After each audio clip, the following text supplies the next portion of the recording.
বাড়ির কিছু কেনাকাটা করতে আমি আজ চলে গিয়েছিলাম বড়বাজার। হে গাইস, আমি Shubhankar, welcome to my mini blog. আর আজ সকালবেলায় রেডি হয়ে আমি বাইক নিয়ে চলে গিয়েছিলাম বড়বাজার। রাস্তায় যেতে যেতে নিজের কিছু ফটো তুলছিলাম, এরপরে বাস ধরে চলে গিয়েছিলাম উলুবেড়িয়া স্টেশন। উলুবেড়িয়া স্টেশনে 10 টাকা টিকিট কেটে স্টেশনে ওয়েট করছিলাম ট্রেনের জন্য। এদিক ওদিক ঘুরে দেখছি মানুষজন খুব নেই, একদম ফাঁকা ফাঁকা লাগছে। এরপরেই দেখি ট্রেন আসছে, আর এরপরে আসলো পাঁশকুড়া ট্রেন। আর পাঁশকুড়া লোকাল ট্রেন ধরে আমি চলে গিয়েছিলাম হাওড়া।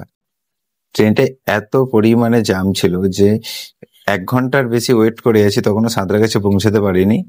তাই বসে বসে বিরক্ত হয়ে নিজের কিছু ফটো ভিডিও তুলছিলাম।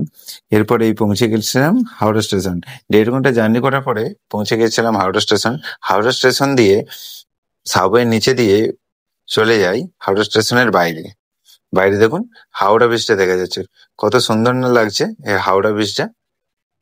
এরপরে ওখান থেকে আমি একটা যে কোনো শিয়ালদা বাস ধরে আপনারা পৌঁছে যেতে পারেন বড়বাজার। আমি একটা মিনি বাস ধরে চলে গেছিলাম বড়বাজারে। আর বড়বাজারে নেমে দেখি প্রচুর মানুষের ভিড়। বড়বাজার তো সবসময় ভিড় থাকে। আমার পৌঁছাতে পৌঁছাতে প্রায় 11:30 বেজে গিয়েছিল, তাই প্রচুর ভিড় ছিল। এরপরে আমি চলে যাই বাগড়ি মার্কেট। আর বাগড়ি মার্কেটে তো প্রচুর ভিড়, ভিডিও করারও অসুবিধা হচ্ছিল।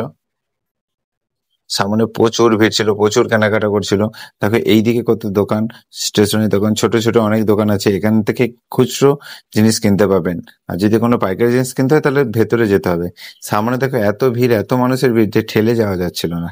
এরপরে আমি চলে গেছিলাম বাগড়ি মার্কেটের একটা কসমেটিক দোকানে। আমি কেনাকাটাটা আমার জন্য না, আমার বাড়ির লোকের জন্য কেনাকাটা করেছিলাম, মা দিদির জন্য। এরপরে আমি ওখান থেকে চলে গিয়েছিলাম চীনা মার্কেট। কসমেটিক দোকান থেকে কিছু কেনাকাটা করে আমি চলে গিয়েছিলাম চীনা মার্কেট। আর চীনা মার্কেট থেকে আমি কিছু বাড়ির জন্য কড়াখুন্তি কিনে নিয়ে এসেছিলাম আমার রান্নার জন্য। আমি রান্না করতে ভালোবাসি। আর এরপরে চলে গিয়েছিলাম আমি একটা টিস্যু পেপার আর থালা গ্লাসের দোকানে। টিস্যু পেপার আর থালা গ্লাস নিয়ে দেখো এই সেই দোকান। দোকানে এসিও দেওয়া আছে, বেশ সুন্দর দোকানটা। দোকানের মালিক হয়তো সম্ভবত অন্য জায়গায় ছিল। আমি বড়বাজার গিয়েছিলাম, তাই আমাকে একজন টিস্যু পেপার কিনতে দিয়েছিল। আর টিস্যু পেপার আমি এক পেটি মাথায় নিয়ে আমি চলে এসেছিলাম হাওড়া স্টেশন। হাওড়া স্টেশনে ট্রেনের লাইনে এত ভিড় ছিল, এত জ্যাম ছিল, তাই ট্রেনে না উঠে আমি চলে গিয়েছিলাম বাসে করে। বাস ধরে আমি সোজা বাড়ি চলে আসি। আমার ছোট্ট ভিডিও ভালো লাগলে অবশ্যই লাইক এন্ড সাবস্ক্রাইব করুন।